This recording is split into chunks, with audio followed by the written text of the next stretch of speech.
Good morning eighth class. कैसे हैं आप लोग? बेटा हम चैप्टर नंबर 2 के अंदर आज वीडियो नंबर 14 करने वाले हैं।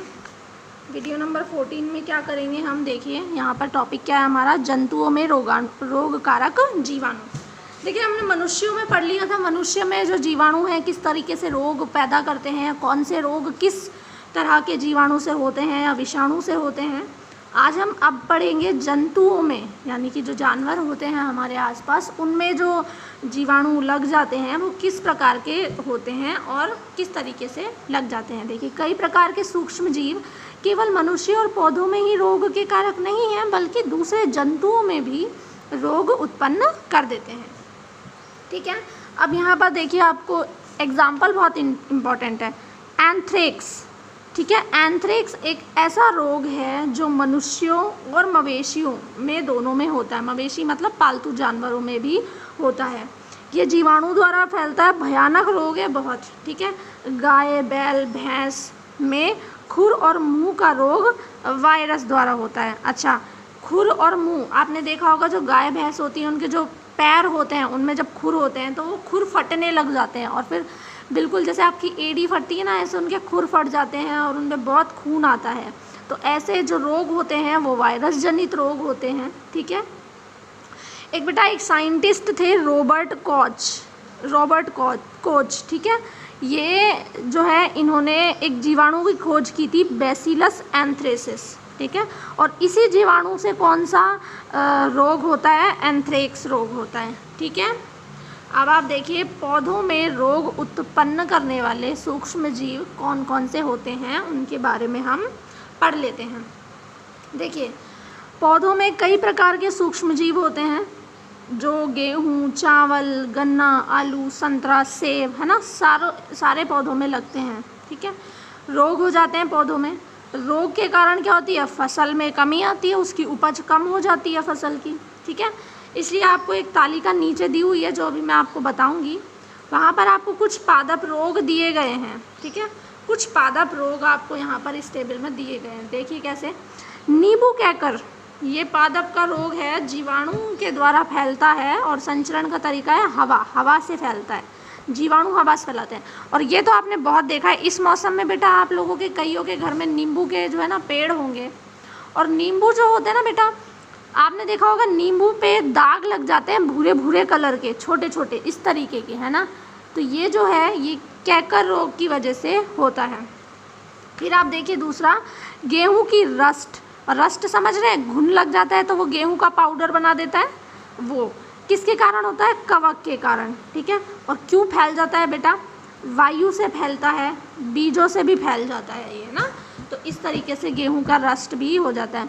और भिंडी की पीत, आपने देखा हो बेटा भिंडियाँ जो है ना पीली पड़ने लग जाती हैं। ठीक है, ये उनका रोग होता है। और इसमें सूक्ष्म जीव क्या होता है, वायरस यानी विषाणु से फैलता है। संचरण का तरीका क्या है, कीट, यानी छोटे छोटे जो कीट पतंग होते हैं ना, वो एक जगह से दूसरी जगह इस बीमारी को फैला देते हैं। क्लियर है? तो ये जो है ये कुछ रोग हैं। ठीक है, अब हम पढ़ते हैं खाद्य विषाक्तन यानी फूड पॉइजनिंग। कभी कभी हम जब खाना खाते हैं तो वो दूषित हो जाता है और हमें दिक्कत करता है, उसे खाद्य विषाक्तन या फूड पॉइजनिंग कहते हैं। देखिए यहाँ पर आपसे क्या कह रहा है, बूझो है, उसने है ना सहपाठी ने यानी कि उसके दोस्त ने उसे पार्टी में बुलाया, वहाँ बहुत सारे अच्छा खाना था, खा लिया, और घर आने के बाद क्या हुआ, उसे उल्टियाँ स्टार्ट हो गई। जब उसे अस्पताल ले गए तो डॉक्टर ने बताया कि भाई इसे तो फूड पॉइजनिंग हो गई है और इसका जो है ना हेल्थ वो ख़राब हो गई है।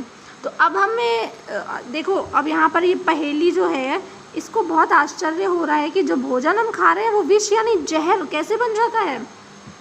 देखिए सूक्ष्म जीव जो होते हैं ना, संदूषित भोजन किया जाए, यदि सूक्ष्म जीवों द्वारा संदूषित भोजन किया जाए तो खाद्य विषाक्तन हो सकता है। यानी कि अगर आपके भोजन पर सूक्ष्म जीव आ गए तो वो खाद्य को जहरीला बना देंगे, खाने को जहरीला बना देते हैं। हमारे भोजन में उत्पन्न होने वाले सूक्ष्म जीव जो हैं कभी कभी विषैले पदार्थ उत्पन्न कर देते हैं। ये सूक्ष्म जीव कभी कभी विषैले हो जाते हैं और भोजन को भी क्या बना देते हैं, ये विषाक्त बना देते हैं। ठीक है, जिसके सेवन से व्यक्ति भयानक रूप से, देखिए कभी कभी क्या होता है कि छोटे मोटे उल्टी और दस्त वगैरह होके रह जाता है, लेकिन कभी कभी बहुत ही खतरनाक तरीके से बीमार हो जाते हैं और कई बार तो मृत्यु तक जो है ना हो जाती है। इसलिए बहुत आवश्यक है कि हम भोजन को गंदा होने से, प्रदूषित होने से बचाएं।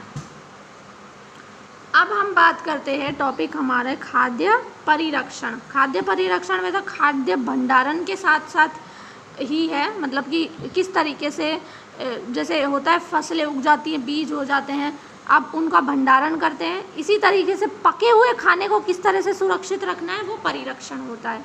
ठीक है, तो पके हुए भोजन का घर में परिरक्षण कैसे करते हैं। देखिए आपको पता है, आप अगर खुले स्थान पर या नम स्थान पर ब्रेड रख देंगे तो वो ख़राब हो जाएगी कवक से। सूक्ष्म जीव जो होते हैं हमारे भोजन को संदूषित कर देते हैं। आपको पता है गर्मियों में भोजन बहुत जल्दी ख़राब होता है, वो इसीलिए क्योंकि सूक्ष्म जीव गर्मियों में बहुत जल्दी वृद्धि करते हैं। उसके बाद आपको पता है कि जब भोजन ख़राब हो जाता है तो उसमें से दुर्गंध आती है, स्वाद खराब हो जाता है इसका, और रंग रूप भी खराब हो जाता है। ठीक है, तो सबसे पहली बात तो ये आप ध्यान रखिए कि जब भी भोजन खराब होता है तो ये एक रासायनिक अभिक्रिया है।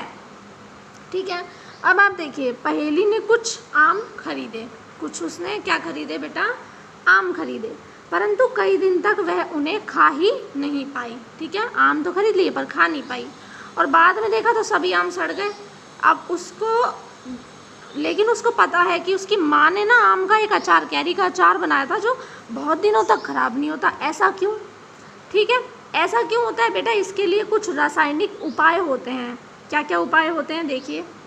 भोजन बनाने में नमक और तेल का उपयोग जब हम करते हैं ना तो सूक्ष्म जीवों की वृद्धि जो है उसमें से रुक जाती है। ठीक है, इसलिए हम इन्हें परिरक्षक कहते हैं, मतलब ये हमारे भोजन की रक्षा करते हैं, नमक और तेल। ठीक है, हम नमक और खाद्य अम्ल का प्रयोग अचार बनाने में करते हैं जिससे सूक्ष्म जीव बढ़ नहीं पाते।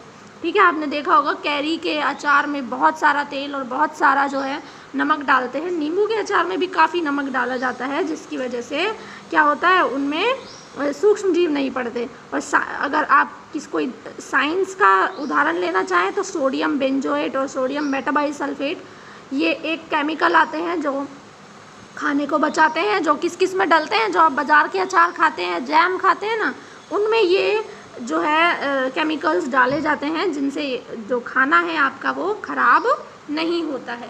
ठीक है, तो इसके आगे नेक्स्ट हम पढ़ेंगे अगले अगली वीडियो के अंदर पढ़ेंगे, वीडियो नंबर 15 में हम नमक के द्वारा परिरक्षण और भी कई तरीक़ों से परिरक्षण पढ़ेंगे।